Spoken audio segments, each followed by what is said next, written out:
I was checking my work email when the notification popped up. Unknown sender, but the subject line made my heart stop. After 5 years of silence, Amanda had found me. The same woman who once promised to love me forever, then shattered that promise into a million pieces. The woman I married, built a life with, and then ghosted when I discovered her web of lies and multiple affairs. I never thought I would hear from her again after I disappeared without warning.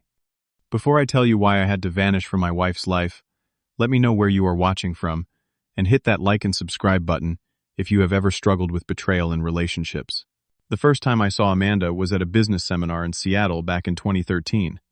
She stood out in the crowded conference hall with her radiant smile, sharp intelligence, and confident demeanor. Her presentation on digital marketing strategies impressed everyone, including me. When we bumped into each other at the coffee station during a break, our conversation flowed so naturally that exchanging numbers felt inevitable. Our first date happened at a small restaurant near Elliott Bay. The sunset painted the water golden as we talked for hours about everything and nothing. Amanda had this way of making me feel like I was the most interesting person in the world. Her laugh was infectious, her mind quick, and her ambition matched mine perfectly. We discovered we shared similar values, interests, and life goals. Both of us wanted career success balanced with a meaningful personal life. Both valued honesty, communication, and loyalty. At least that is what she told me. The relationship progressed quickly. We lived in different cities at first, me in Portland, her in Seattle, but the 2-hour drive felt worth it every weekend. After 8 months, she found a marketing position in Portland and moved down. 10 months later, I proposed during a hike to Multnomah Falls. Amanda cried and said it was the happiest day of her life. I believed her.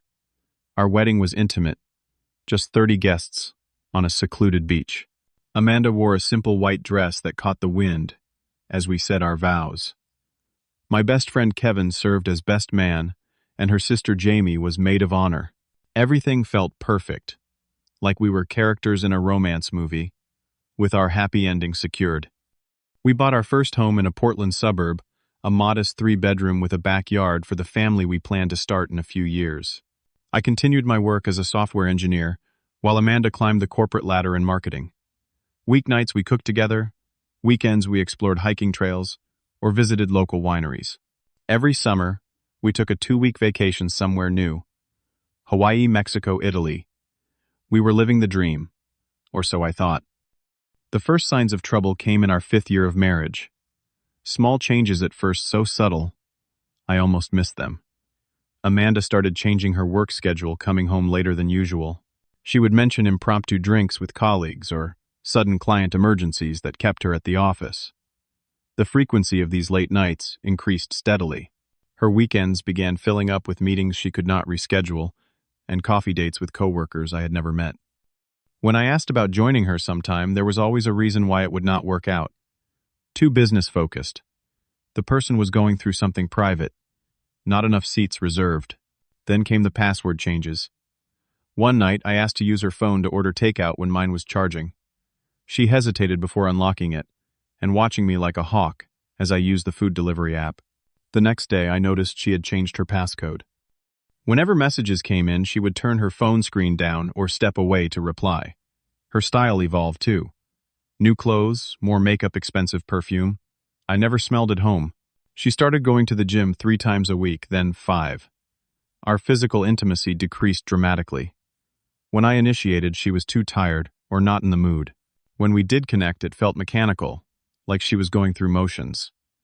Conversations about her day became vague. Names of coworkers I used to hear regularly disappeared from her stories. When I asked about specific people, she would say they had transferred or left the company. She shared less about projects and office politics, topics she once enjoyed dissecting over dinner. I tried to revive our connection. I booked a table at her favorite restaurant, arranged a weekend at the Coastal Bed and Breakfast, where we celebrated our first anniversary. I bought thoughtful gifts, the author-signed book she mentioned, wanting tickets to a concert she had been excited about. I tried to make more time for us, cutting back on late work nights and suggesting activities we both enjoyed. When I suggested a trip to Mexico where we had spent our honeymoon, Amanda said she was too busy with a major campaign launch. I offered to schedule it around her timeline, but there was always a reason why it would not work. When I suggested marriage counseling, she looked offended and insisted we were fine, just busy with our careers. "Not every couple needs to be attached at the hip, Mike," she said dismissively. My unease grew daily. One evening, while Amanda showered, a text notification lit up her phone on the counter. I had never snooped before, but something pushed me to look. The message preview read, "Miss you. Cannot wait until Tuesday." The sender was saved as DM work. When I confronted her, Amanda claimed it was a vendor eager for a meeting. The explanation sounded rehearsed. More clues accumulated. Unfamiliar cologne on her blouse. A lipstick smudge on her collar that was not her shade. Hotel receipts in her coat pocket. Credit card statements showing purchases at lingerie stores. Yet I never saw new lingerie. Late-night bathroom calls where she spoke in hushed tones, claiming it was work emergencies when I asked. Each explanation made sense individually, but formed a damning pattern together. Despite mounting evidence, I still doubted myself. Was I being paranoid? Insecure? Was this normal in a long-term marriage? I questioned my perceptions until the night I heard her whispering, "I love you too," into her phone at 3 a.m, when she thought I was asleep. The doubts consumed me. I started keeping a journal of suspicious incidents, dates, times, explanations given. The document grew longer each week. I felt like I was losing my mind, second-guessing everything. Sleep became elusive as I lay awake analyzing conversations and behaviors for hidden meanings. One night, while Amanda was sleeping, I checked the location history on our shared vehicle GPS. The pattern was unmistakable. Frequent stops at the Four Seasons Hotel downtown during her supposed late work meetings. Never for the full night, always 2 to 3 hours in the afternoon or early evening before coming home. Our credit card statements revealed more clues. Lunch charges at intimate restaurants for 2 on weekdays when she claimed to be eating at her desk. Unexplained taxi rides when she supposedly had our car. Small jewelry purchases that never appeared among her accessories at home. The final confirmation came from Kevin, who called me one Saturday afternoon. He had been dining at a restaurant in Vancouver, 30 miles from Portland, when he spotted Amanda with a man. Kevin described intimate gestures, hands clasped across the table, him brushing hair from her face, a kiss, before they left together. When I asked Amanda about her day, she claimed she had been at a company strategy session downtown. I confronted her that night, trying to keep calm. She denied everything, growing increasingly agitated as I presented my observations. Amanda turned the situation around, accusing me of spying and having trust issues. She claimed Kevin must have seen someone else, that I was becoming controlling and paranoid. The fight escalated until she threatened to leave if I could not trust her. Exhausted and confused, I apologized. That night, I hated myself for doubting the evidence of my own eyes. After 3 more weeks of torment, I hired a private investigator named Jason. It felt like an admission of defeat, but I needed certainty. The cost was significant, $3,000, but worth every penny for the truth. Jason was a former police detective who specialized in infidelity cases. He warned me to prepare for the worst while hoping for the best. 7 days later, Jason called with findings. Amanda was indeed having an affair, but not with some random colleague. Her lover was David Montgomery, the marketing director at her company, her direct supervisor. Jason provided photos of them entering and leaving the Four Seasons, kissing in his car, dining intimately at restaurants. The affair had been ongoing for at least 14 months, based on hotel records Jason had accessed.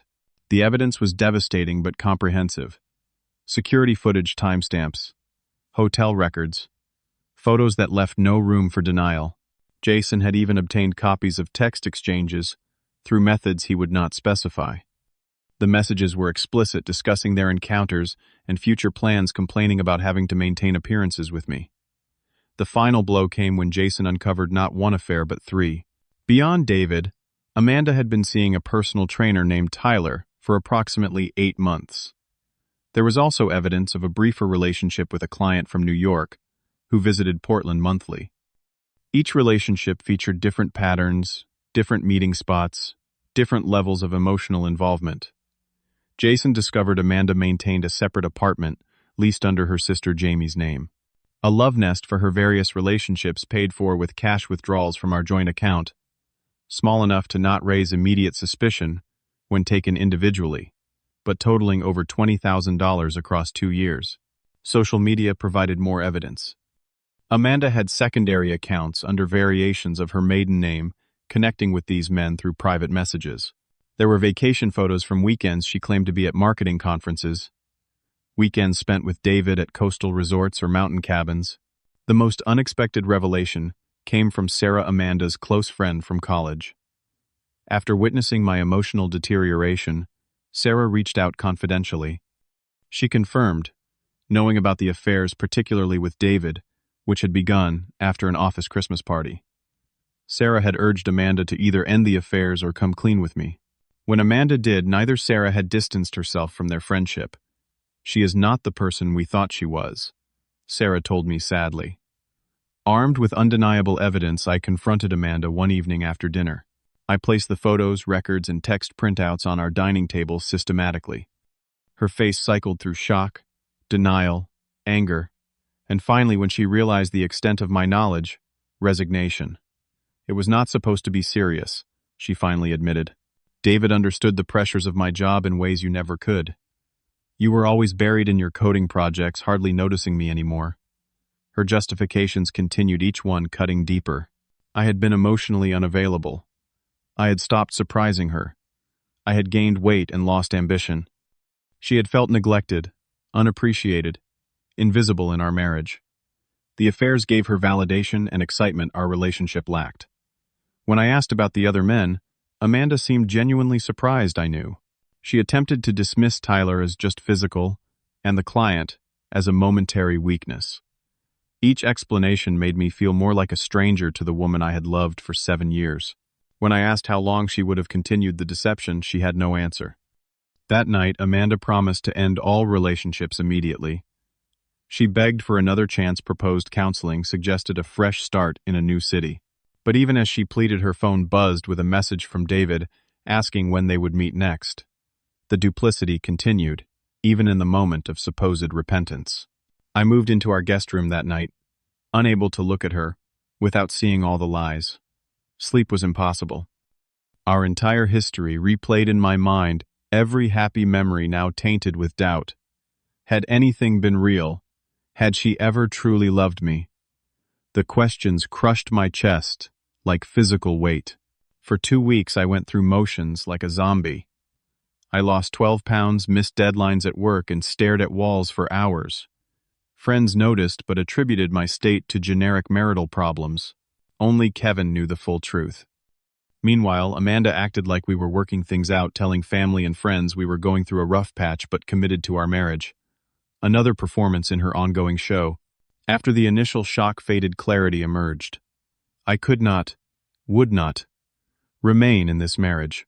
The traditional divorce path seemed unbearable. Months of legal proceedings, division of assets, public explanations, potential reconciliation attempts, mutual friends taking sides. The thought of negotiating settlement terms face-to-face with Amanda made me physically ill. I needed a clean break, complete and irreversible. A conversation with Frank, an attorney friend, outlined my options. While not advising my eventual choice, he explained what would be legally permissible. I was entitled to my personal savings, could resign from my job without notice, and had no legal obligation to inform my spouse of my whereabouts if I chose to leave. Without children involved, my responsibilities were primarily financial, not personal. Over 8 weeks, I methodically planned my exit while maintaining appearances. I created detailed spreadsheets of financial considerations, potential locations, job opportunities, and logistical challenges. Each aspect required careful consideration to ensure a clean break without legal complications. I established a limited liability company in Wyoming for privacy reasons, opening business accounts that could receive transfers from my personal accounts without raising flags. I gradually moved my separate savings, money inherited from my grandfather that Amanda had no claim to, into these accounts, in amounts small enough to avoid scrutiny. Job hunting occurred during lunch breaks and early mornings. My skills as a senior software developer were in demand, making remote work feasible. After several interviews, I secured a position with a Denver tech company, offering similar compensation to my current role.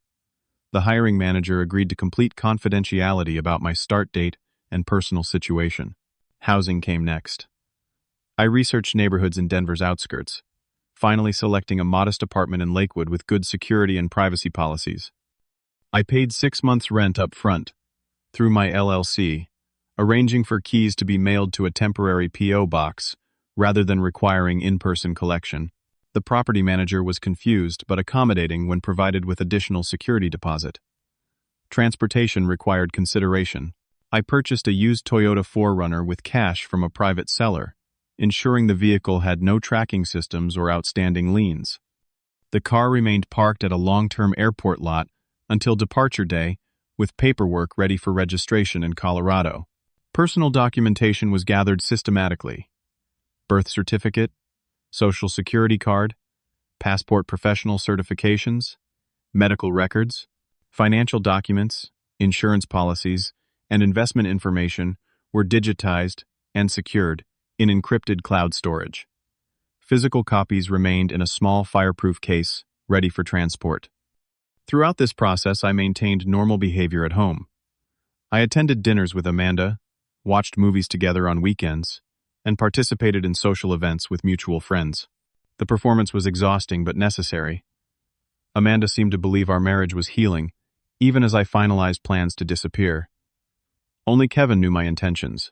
As my oldest friend since college, his loyalty was unquestionable. He agreed to serve as my emergency contact and information conduit to family after I left. "I think you are making the right choice," he told me over beers one night. "I have never seen you so broken. You deserve better than this." The execution day arrived when Amanda left for a 3-day marketing conference in Chicago, ironically with David also attending. I had verified their registration and hotel bookings through online searches, confirming they would indeed be gone. I requested emergency family leave from work, citing personal crisis requiring immediate attention. Once Amanda's flight departed, I sprang into action with military precision. I packed only essentials: clothes, personal items, irreplaceable mementos like my grandfather's watch and family photos. Everything jointly purchased or accumulated during our marriage remained untouched.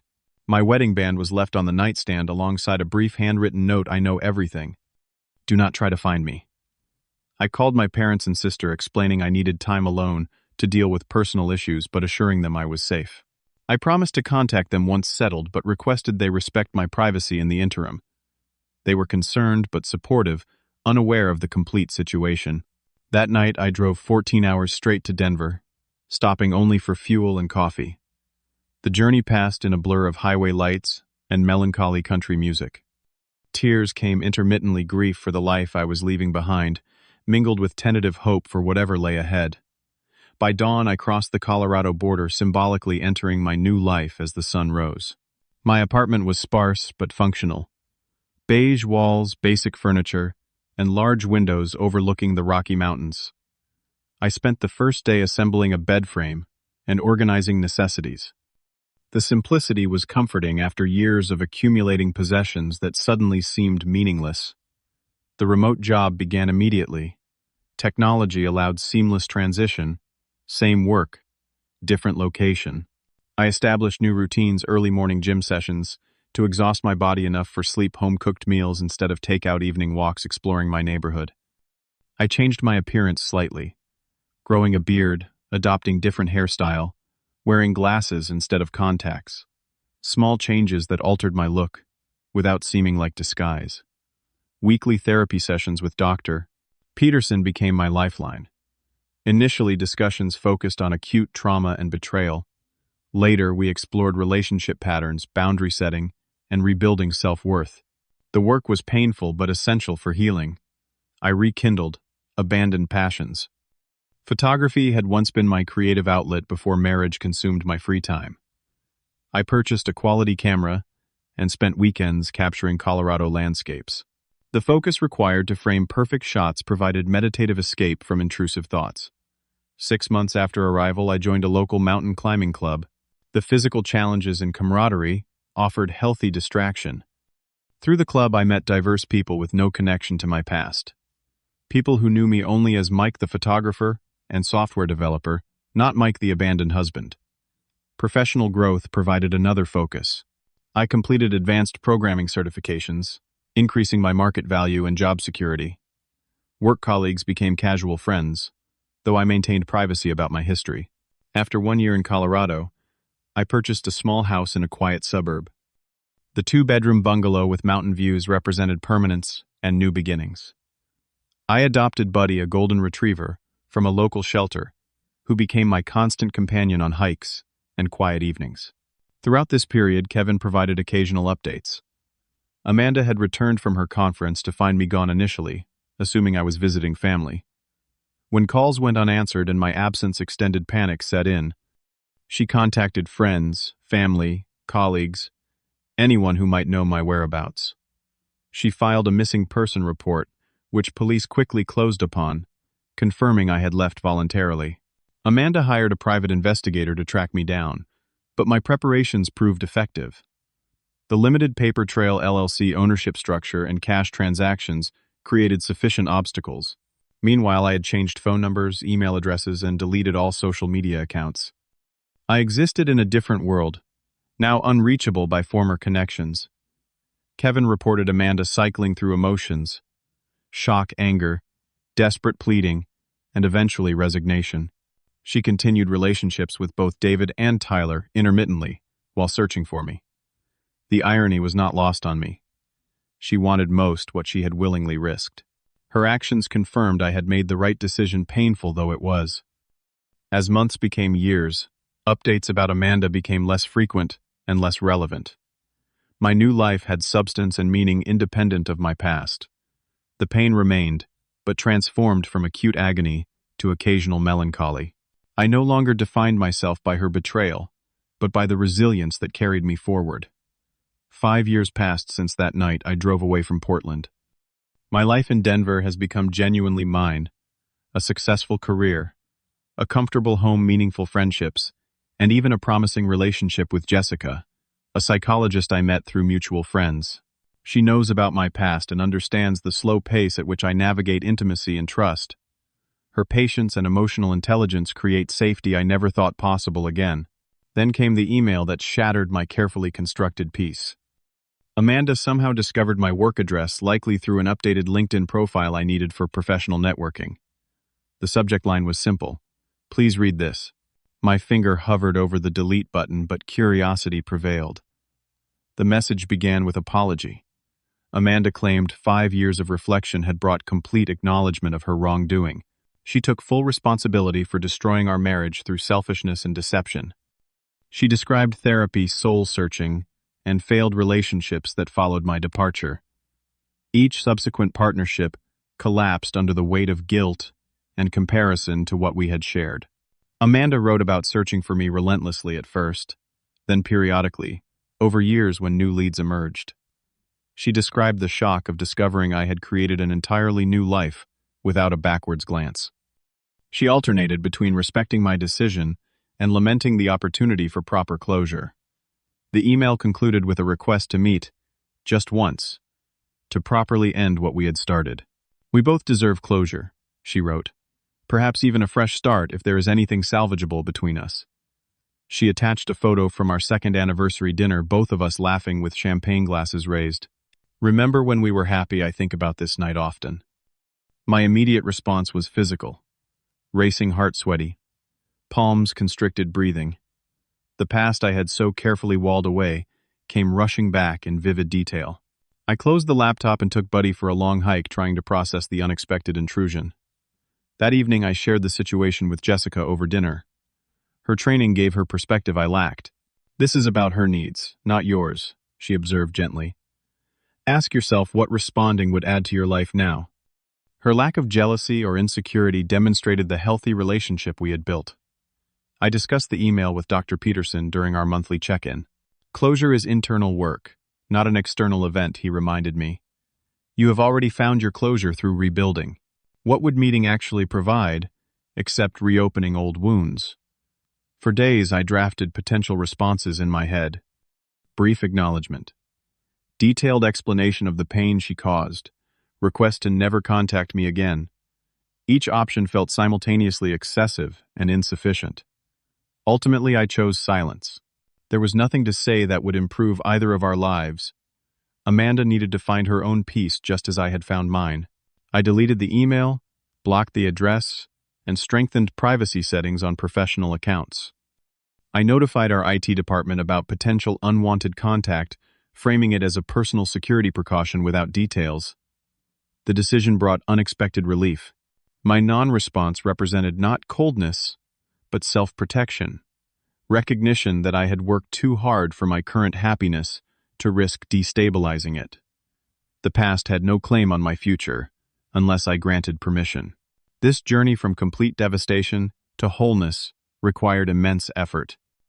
The initial months were almost unbearable. Nightmares, panic attacks, profound distrust of everyone. Therapy provided critical tools for processing trauma without becoming permanently defined by it. I learned to recognize unhealthy relationship patterns from both sides. Not just her betrayal, but my tendency toward emotional unavailability that preceded it. Self-forgiveness proved hardest. I berated myself for missing obvious signs, for trusting too completely. Dr. Peterson helped me understand that trust is not weakness, but courage. My capacity for genuine love was strength, not liability even when misplaced. I rebuilt self-esteem through concrete accomplishments, professional certifications, physical challenges, like completing my first marathon creative projects, including a photography exhibition at a local gallery. Each achievement reinforced that my worth derived from within, not from someone else's validation. Eventually, I began cautiously dating again. Early attempts were awkward, plagued by hypervigilance for deception signs. Jessica was different. Her professional understanding of trauma created space for authentic connection without pressure. Our relationship grows slowly but solidly built on radical honesty and consistent respect for boundaries. The most profound lesson from this experience was understanding my own resilience. We often discover our true strength only when every artificial support is stripped away. When I drove away that night, I was broken, but not destroyed. From those fragments, I constructed something stronger and more authentic than before. I learned that sometimes the bravest action is walking away. Our culture celebrates fighting for relationships, persevering through challenges. Yet sometimes preserving your soul requires complete separation from toxicity. There is courage in starting over with nothing but self-respect intact. I now understand that happiness comes from within, not from another person. Relationships enhance life, but cannot be its foundation. Building internal stability first creates capacity for healthy partnerships later. Perhaps most importantly, I recognize that while the past shapes us, it need not define us. My history with Amanda influenced who I became, but does not dictate who I will be tomorrow. Each day brings new choices independent of previous chapters. As I sit on my porch with Jessica beside me and Buddy at my feet, watching sunset paint Colorado mountains purple and gold, I feel genuine gratitude for this unexpected life. The path here was painful beyond description, but the destination proves worthy of the journey. Sometimes disappearing is not about running from something, but about finding your way back to yourself. If my story resonated with you, I would love to know your thoughts in the comments below. Have you ever had to completely start over to find healing? What helped you rebuild after betrayal? Please subscribe and share this video with someone who might need to hear that sometimes walking away is the strongest choice you can make. Thank you for listening to my journey, and remember that no matter how broken you feel today, a different life is possible tomorrow.